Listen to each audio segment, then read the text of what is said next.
Hi, everyone, and thank you for tuning in to the Georgia Music Partners Value of Music Education podcast. Music education is a vital component for students K through 12 for a number of reasons, including cognitively, music expands and strengthens the brain, improves language and motor skills in children, and for those that perform and create it, there are more benefits. Georgia Music Partners also supports music therapy and music therapy programs in medical facilities and schools. The GMP recommends that all Georgia college and career academics incorporate music technology, business, performance, and medicine into its curriculum, giving students more pathways leading to employment. As a music industry professional working as an A&R as well as in management, TySanders of TySand Media will be joining us today to discuss the importance of music education and what he will do to continue to contribute to the value of music education in the city of Atlanta and in Georgia. Well, first and foremost, let's talk about your experience at University of Memphis.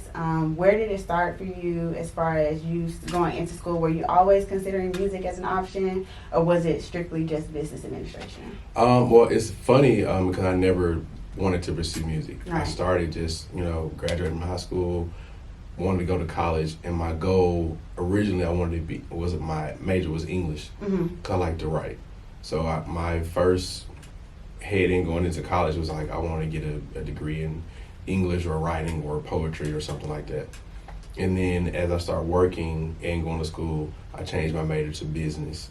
And so my goal when I graduated was to work in a corporate office, be a business guy, and that's it. And so that's where it started originally. So I never even thought about pursuing music business at all.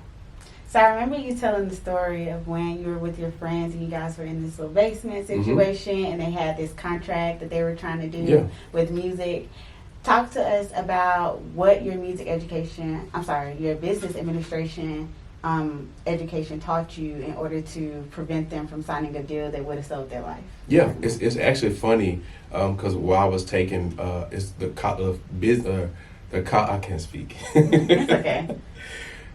Fogelman College of Business, which is a section of the University of Memphis for all business students. So I was taking mergers, contracts, courses at that time, which was funny.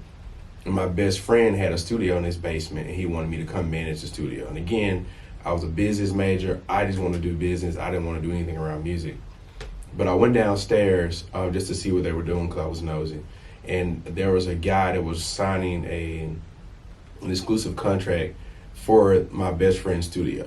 And I said, let me just read it, me being nosy. And I started reading through exclusive licensing, this and this.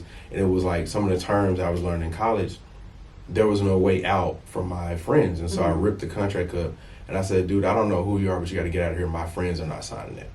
Now, in business, they do teach you, in business class, they teach you never sign anything without an attorney. And so I'm already using the little that I've known from my college professors of business and how to do things, and they're already red flags before we even got to the meat of what was going on. Right.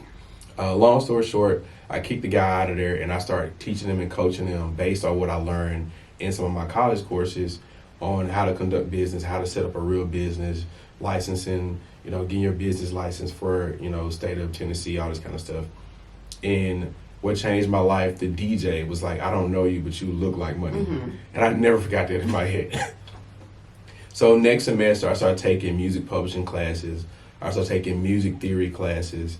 I also took a classical piano class. So I learned how to read sheet music and play piano. And we kind of grew the studio, and they made like a lot of money, and the business was successful. And then toward the end of that, before like I was finishing school, my uncle got signed to Plies. And like I ran into him at the Grizzly game. He put me on the phone with his A&R. And I was like, Uncle, I know about business and music and this and this and this. And his A&R started grilling me on the music business, on publishing, stuff that I had took classes on and learned from working from the studio.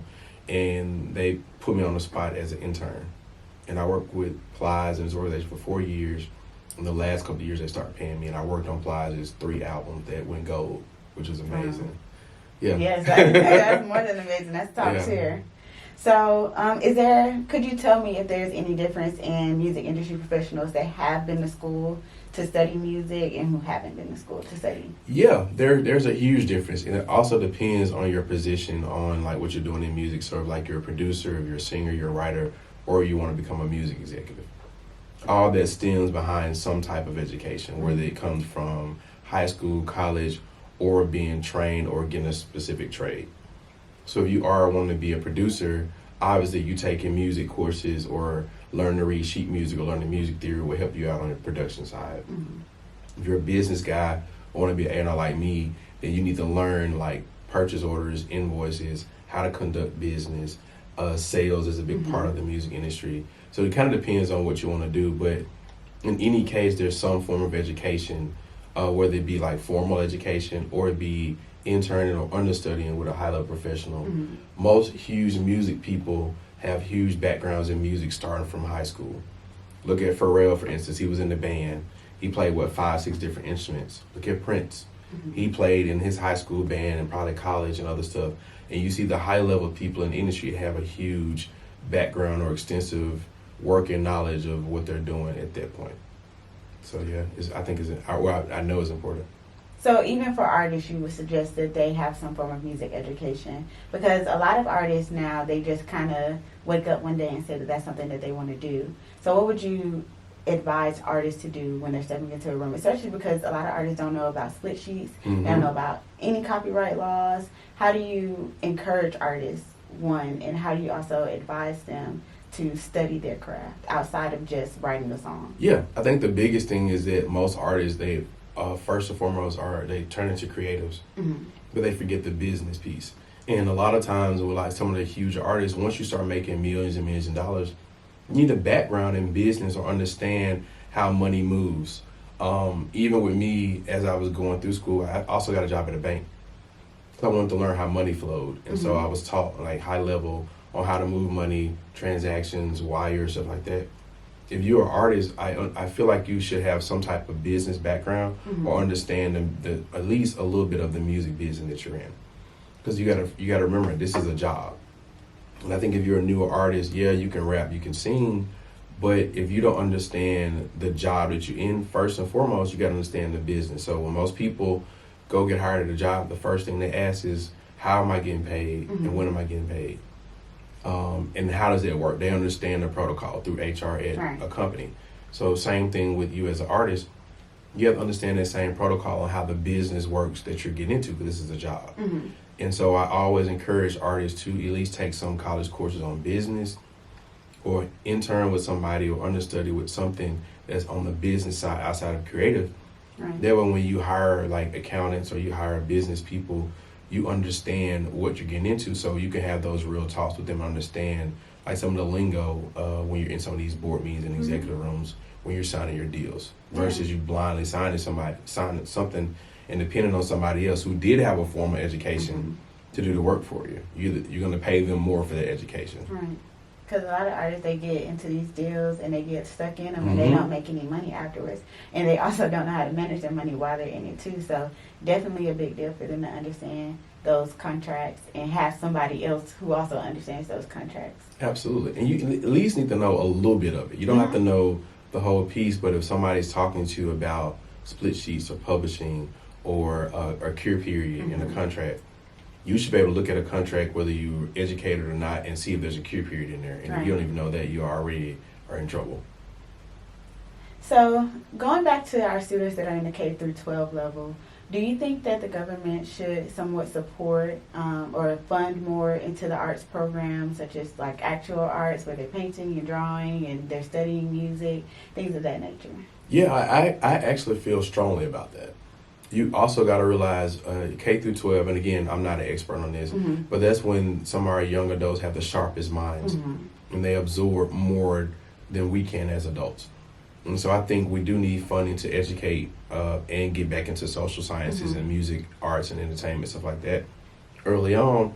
Because you got to think, if a kindergartner or somebody in the 12th grade does band, plays piano, set of drums, like number one, having those programs in school is important. Because number one, it teaches you camaraderie, leadership, and also teaches you internal self-confidence. Because a lot of times these students get on stage, they perform at recitals, that instill something in the last years to come. Right. But without those programs, what else are they going to do? Everybody can't play basketball and football and, you know, be a lawyer or a doctor. There's other stuff, but we have to make sure that it's there for them to engage into it. Right. So I was thinking when we spoke before the camera cut on how you were telling me about Andre Dickens and his message that hip hop is not necessarily an advocate for gun violence and things of that nature. Mm-hmm. But I did want to also talk a little bit about the fact that I do not believe that hip hop equals violence. I grew up on the music. I am still into the music. And I can discern and make quality decisions about what I do and what I don't do. So being able to have a government that actually supports creative industries and stuff like that, especially in Atlanta. And I love that in Atlanta. Atlanta puts so much money into their film and their music industries. For other cities like Memphis is growing music-wise. How would you say Memphis's government is supporting their music industry? And to be totally honest, I'm a product from Memphis. And I will be honest, when I was in high school and kindergarten, I didn't see a lot of music programs or stuff like that I could get into. I think when I wanted to play piano early on, my mom had to pay for it out of her pocket. Mm-hmm.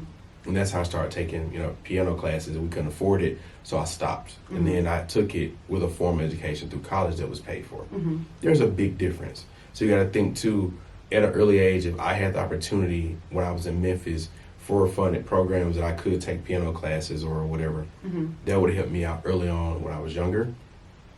The government structure in Memphis is a little bit different from Atlanta because they do have some funding for entertainment education, but it's not as broad as it could potentially be as Atlanta. And I think that's like a huge miss on our end in Memphis. Right. Because you got to think, we got the Blues, we got Beale Street, we got a lot of big artists coming out of there, and some of these big organizational entities don't have enough funding to support that. So even when I went back to Memphis recently, there's this huge studio that closed down. They didn't get enough funding from the government. And there's also, I don't remember the name of it, but it was a government office that was based on the music industry for, people that were coming up in Memphis, and that office is closed because they didn't get enough government funding. But we need that in Memphis, and we need it in Atlanta. Right. I think that's really important. So going back to talking about your experience through college and things of that nature, where would you say, without the educational piece, how would you have still achieved the goals that you were looking for if music was still something that interested you?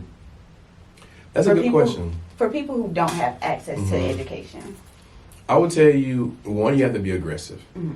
And again, we do need support systems. We need government systems and school systems to support us.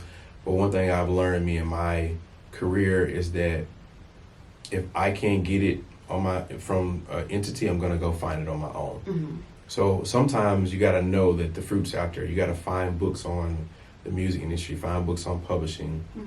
You have to go intern with people that's already done it. So if you want to be a music executive or A&R, I suggest looking these people up, go to their office and say, hey, can I intern or understudy with you for a couple of weeks, or can I work for you for free just to absorb some knowledge? I think that's really important. And then also you control your own career. So if you don't have access to, formal education in music, there's YouTube. You can buy books online. You can go to the library. There's all types of education out here. You have to find it. Right.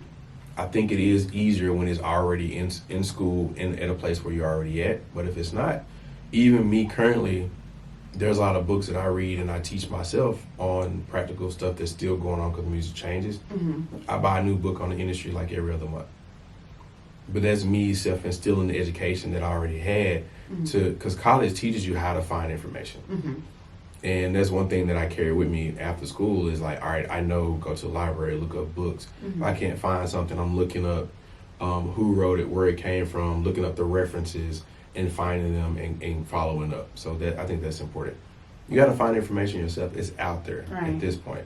The internet is abroad. You can find anything you want. You just got to get off your butt and do it. So let's talk about music therapy, because a part of what the GMP is doing is they want to encourage music being a part of therapy. So what would you say, or do you have any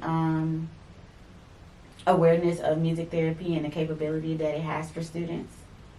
A little bit. So I've never thought about it that deep as far as that goes. But I also think that music is an international language, and some types of music calms people down. Some type of music rages people, if you know what I mean.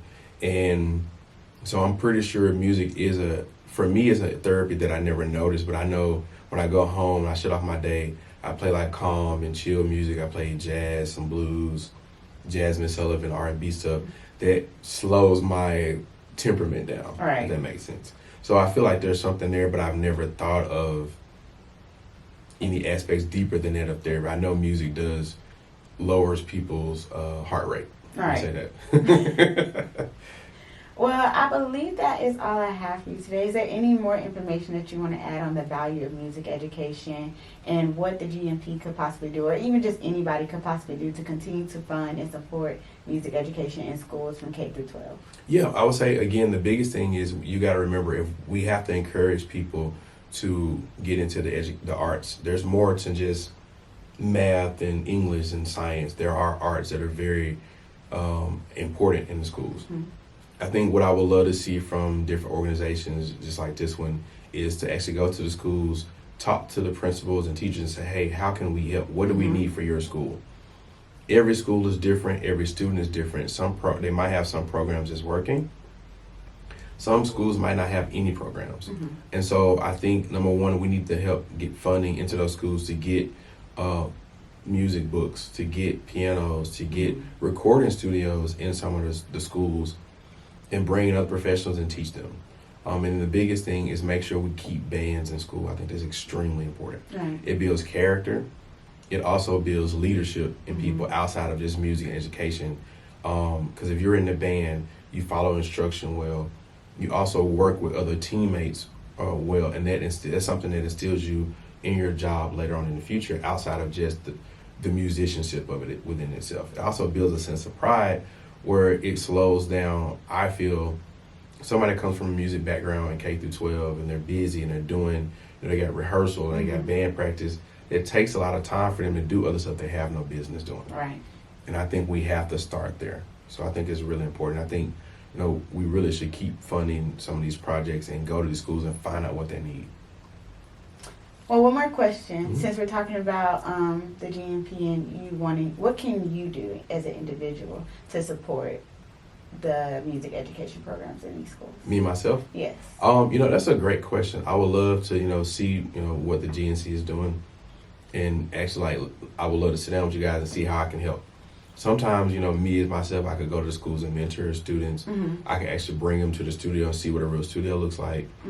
Or just show them a day in the life of what I do every day based off my education from high school to college to educating myself on buying books and looking up stuff on YouTube and the internet. And then we have to be back into the community. One thing I do a lot is if I do see younger college students or younger students from K through 12, I always speak to them and encourage them and ask them, hey, what's going on in your life? What are you doing? What type of music are you into? Like, are you playing the instruments? And then I encourage them and say, hey, if you need help, here's what we can do.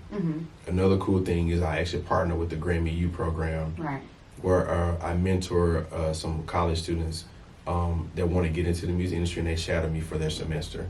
And that's my way of giving it back. And you wouldn't believe the encouragement of the insight of just from a college student that just came from high school that, just found out they want to play piano or they want to get into the music business. And they work with a professional that's already in it, how it changed their life. And so I think with, what you guys are doing and with the Grammy U program, I think that's a great way to build education and, like, I would say, find new talent on the music side and the business side of the industry. So, yeah. Well, shout out to the Recording Academy, first and foremost, because they have created the GMP and also the Grammy U. So that's the whole situation just in itself, and its support for music, especially down here in Atlanta and Memphis. We coming for y'all too, okay? Thank you guys so much for tuning in. Thank you to TySanders for joining me today. GMP, we are working on that music education initiative, and we're going to keep it pushing for our kids all across the nation and then some. Thank you.